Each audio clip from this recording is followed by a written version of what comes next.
In the article Body Rituals Among the Nasarima, it is by Horace Miner. It's a piece that depicts American culture through a fictional tribe called the Nasarima.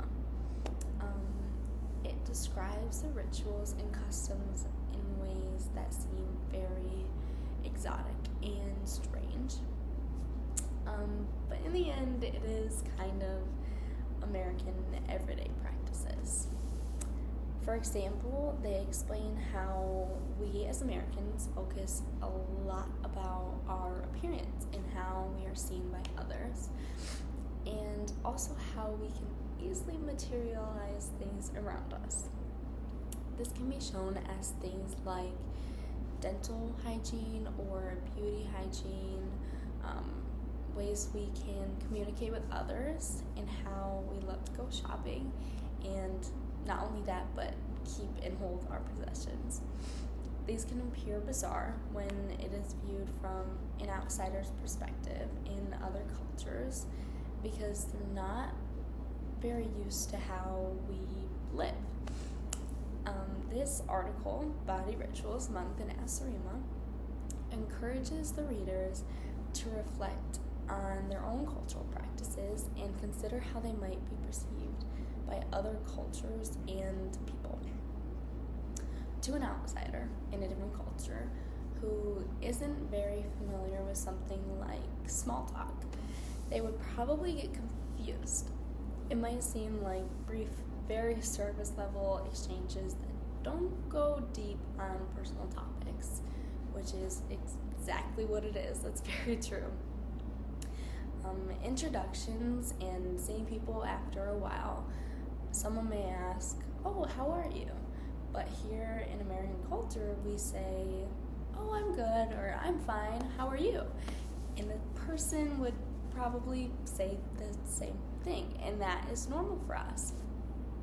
People also might continue to discuss things like weather, or maybe even vague things that are going on in their lives, or comment on major current events. These conversations often happen in places like elevators, waiting rooms, at social events, or basically when any moment may be silent and awkward with other people. To someone who's not used to it, small talk might appear as though it lacks substance, but it actually is a way for people to ease into more meaningful conversations and a way to create more friendly connections. It serves to make interactions smoother and less awkward. Small talk has evolved quite a bit throughout history. In earlier times, small talk was often centered around local events and shared experiences within smaller communities. People would discuss things like how their harvest is doing, or local gossip and what's going on around them, or upcoming social gatherings. As societies become more modern and diverse, the topics of small talk grew. With the advent of social media coming into play, people began to discuss news, entertainment, and sports way more frequently. The rise of technology and social media has further transformed small talk.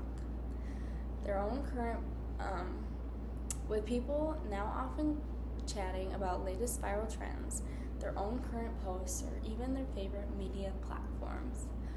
Overall, while the essence of small talk, facilitating social media connections, has remained somewhat the same, the topics have evolved with society changing.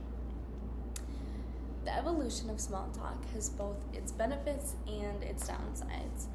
On the plus side, the more broad topics has made it easier for people to find common ground and connect, even in very diverse settings.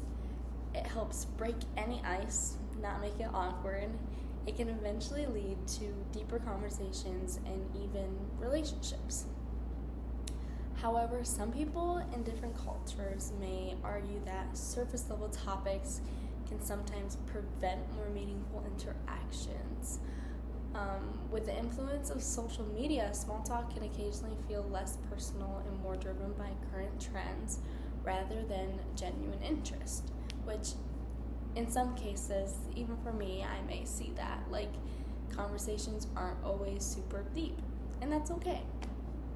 Overall, it really depends on how an individual use small talk in their interactions. It can actually be a great tool for connection if it's used thoughtfully.